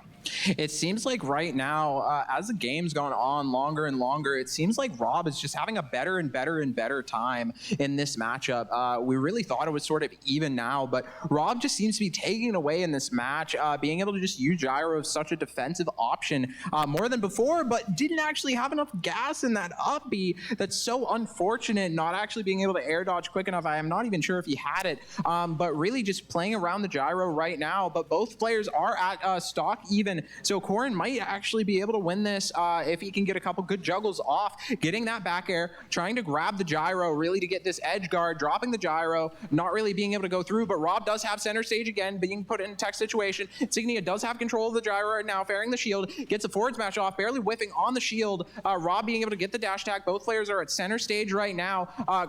Jump call out by that neutral air for Rob. Rob is in, that up smash was so unfortunate, calling out that spot dodge. That's going to be Insignia down in the first game as Cabellab's able to secure that one here. The first in this best of 5 set for grand finals is going to be Cabellab starting off on the right foot forward. But for Insignia here, we saw that match was very, very close. The first stock looked like it was going to be kind of scary. That first stock came out and I was like, oh no, Cabellab is he's still hot. He's still absolutely killing it out there. But Insignia came back. He came back a lot in that first game there. So he went Piranha Plant? We see the Piranha Plant coming out? We see the Piranha Plant? He went... Hey, for real? He went... Does he play Piranha Plant? Is that real? I've literally never seen Piranha Plant. I've never even seen Piranha Plant be played. Battles, not in GSG. I think this might be the first time This might be the first time anyone's ever played Piranha Plant on SNHU campus. I think it's the first time anyone in general has played Piranha Plant since he was released. I'm pretty sure Piranha Plant isn't a character. Did Insignia hack it in? Yeah, this is I'm unsure. Insignia's custom character coming out, Piranha Plant, right now. We'll see how this works out. He's able to build up a lot of damage already, though, on Cabellab, though. But as he gets stuck up on that platform, it's going to be a big opportunity for that Rob to find a bunch of damage. It seems like Insignia is playing it well, so this doesn't seem like a troll pick, like he got angry and is rage quitting. No, this seems like it's actually an option that Insignia knows how to play. I've never seen him play anything like this. Oh my God, getting the spike off. Oh my God, this is crazy. This is the one Piranha Plant player in the world. world. Hey, I mean, that's why Piranha Plant's been like Piranha Plant's kind of been like the sleeper Japanese meta for a little bit. Yeah. They love Piranha Plant over there, so I'm kind of seeing why they Oh my God, getting some 30% results. off of gas just by itself after he got grabbed. He actually won the trade because he put down the gas. That's crazy. Getting the down air, though, doesn't actually manage to get the up smash for Piranha Plant, stalling with that ball. I don't even know what that's called. I'm not 100% sure. I've never seen this character before, ever. Like, I've seen this character less than Little Mac. Like, at least I saw, like, one Little Mac at my locals. I've never seen this character, even in tournaments before. But it seems like Piranha Plant's an actual good option against Rob. Like, this is honestly surprising. And it seems like Insignia is scrapping with Piranha Plant, too, not even camping, not even doing anything really weird. It just seems like, oh my God, goes out to try to get that spike off. What is happening right now? I'm baffled. Cabela's just trying and control his phase right now. He has to play very, very safe because of his damage percentage rate of the spike ball going out. Once again, just trying to control a lot of space right here, but this is a dangerous position to be in. It's actually going to carry Cabela back up to the ledge before footstooling him back down, and now the laser comes out, is able to guard it, staying alive right now, only 37% on Insignia right now, but Cabela is just continuing to control center space, and is going to find a bunch of damage off of that and take him off the side right there. 2-1 right now. Cabela's still at 150% right now, so has the stock lead, but we'll see for how long. He's at death's door at the moment on this ledge, but he's going to stay alive for just a little bit longer. The laser coming out, just trying to find some extra damage here. He's saying up to 24% right now while he just tries to control the ledge. I've honestly never seen this before, but Insignia seems so good. Oh my God, oh no! That was insane. I want to see the Piranha Plant again. I want to see the Piranha Plant come Well, back. we heard him say that he might be playing it again. He's saying he's going to run it back, but that's so unfortunate. Getting the back air, but fast falling it. Oh my God, that's so sad. Is he going to do it again? Is he going to do it? We're seeing King DDD. King DDD? Seeing Piranha Plant versus King DDD. Tim Allenoy's, huh? This is interesting. What? This is interesting. Why not? What is even happening? This just evolved. Am I in a dream right now? What is going on? You know what? This might actually be the secret meta. Secret meta is Piranha Plant. They've been scouting overseas. This is like the secret Korean meta right now. Is the King DDD Piranha Plant top 2 at the moment? This is like Lee Sin Xin Zhao bot lane in China. Like, I'm unsure what's happening right now. Like, this is crazy. But Insignia's Piranha Plant seems to be just scrapping right now. Not even like trying to set up anything like crazy. Just like using back air, fair, and air just proficiently with the side B. Back air and Piranha Plant, I know, is like really good at killing, but DD is just able to suck Piranha Plant right now. Piranha Plant is going to get back on stage. Forward smash coming out, but not hitting the sweet spot, just hitting that. Gordo's coming out seems like a big part of this matchup. It seems like DDD is just really playing around the Gordos, trying to just suck Piranha Plant as much as possible.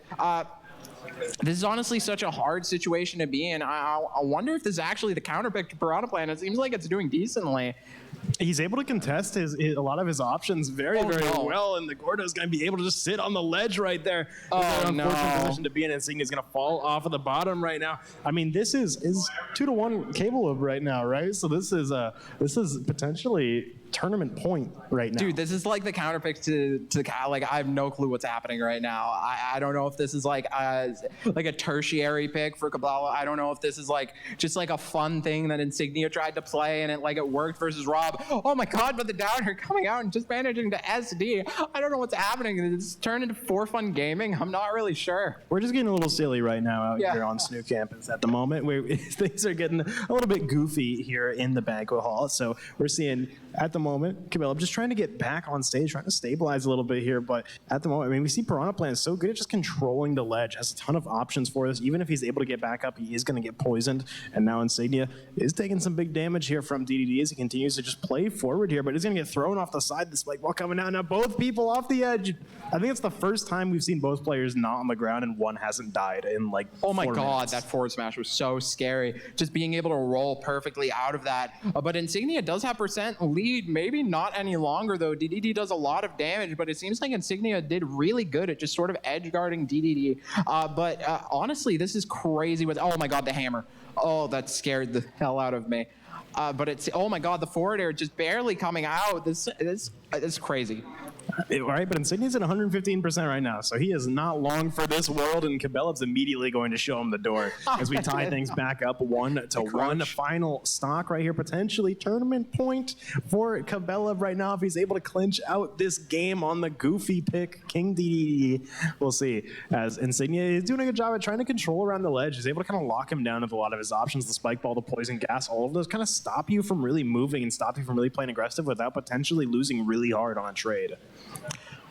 Honestly, I'm unsure what's going on, but Insignia is doing a really good job just really knowing. It seems like this isn't his first time playing Piranha Plant, but the stage spike, oh my god. All right, Insignia is able to keep himself in the game as he brings it back with Piranha Plant. Now 1-2, Cabela. Okay, his plant go hard. He's staying alive, Piranha Plant go crazy. Piranha Plant is going crazy right now, and I hope we get to see it come back again. It might be like, okay, well, I won my game with Piranha Plant. No, he's staying on it. Is he? Oh my god, he's staying Piranha Plant versus Rob. It's Piranha Plant versus Rob right now. This is match point for Kabbalah, though, right? And this is Insignia's first actual win. He might be able to reverse. Like, he was doing really good versus the Rob, but I wonder if that DDD game was just trying to figure out what Piranha Plant actually does, because I don't even know if you know how to, like, play against this character. Like, I wouldn't. I don't know this character's matchups. I don't really know what it does. So it's honestly really weird to see come out. Right now, Insignia is playing really well.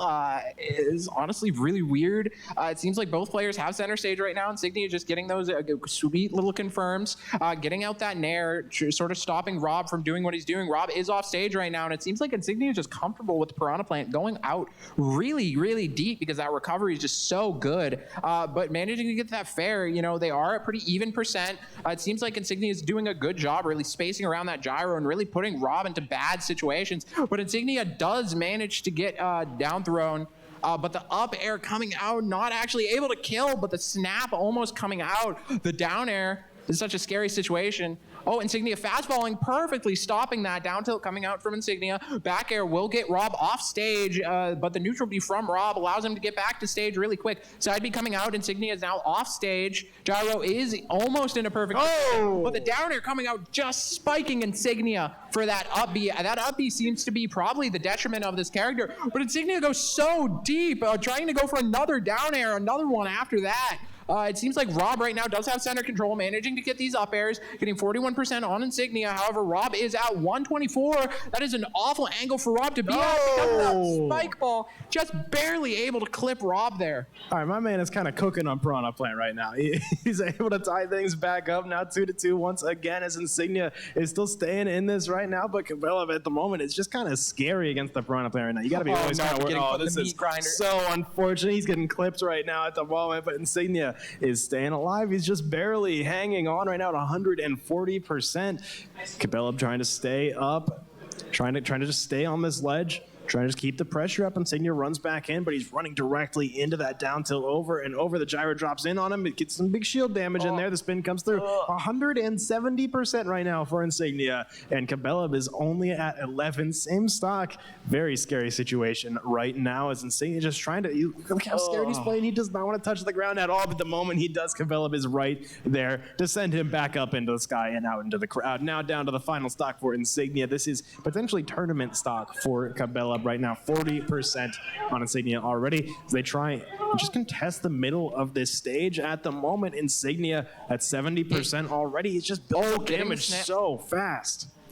Insignia just barely able to get the snip, goes for a forward smash whips, get the nair to shield poke. Rob having center stage right now, barely being able to control, but Insignia gets Rob down on the ground. Nair coming through. Insignia does manage to throw that gyro down bottom, but Insignia getting on the platform in a disadvantaged situation, but the gyro actually blocking the snip. It seems like Insignia is on ledge right now, just trying to get back into center stage. Insignia does get center stage. Rob is on ledge. Oh my god, that was a favorable trade for Insignia. That smoke does so much damage. Now 190% for Insignia right now, and he's going to get hit with that and go up off the top. That's going to be it. Your winner for the November Granite State Grind is Cabela on the Rob, bringing it back. We're seeing the Rob in the top 3 again, of course, is always such a consistent, such a good pick to see out here in the tournament. Got to see the Piranha Plant, though. First time ever seeing Piranha Plant here on this campus at all. I've never seen anyone play that character. I've never seen anyone in friendlies, in tournament. I haven't even seen it been played like high level play. Like I haven't seen it PGR. I haven't seen it anywhere. Oh, but it seems like the music. Seems like the music did come through a little bit. We've been having trouble getting game audio in the space this whole time, and then the moment we pick up the Switch to start disassembling, it comes through the speakers. That is crazy. I love AV. technology. I love AV in But particular. as we saw, that was just such a good play by Insignia. You know, that game was so crazy. Like, I was just back and forth.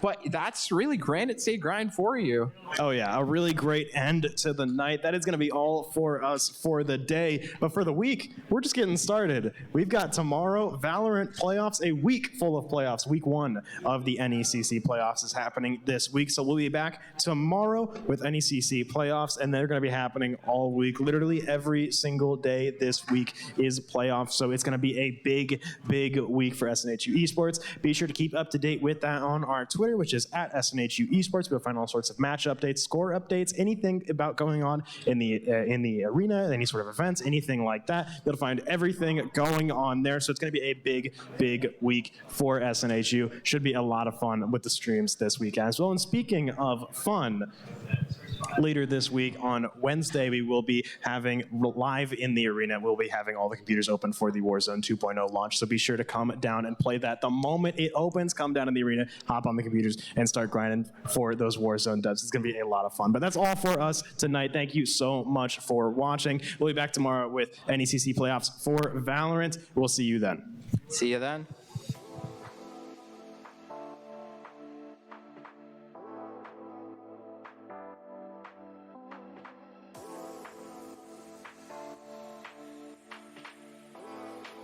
In this match, Steven still holding on to the lead at 135%.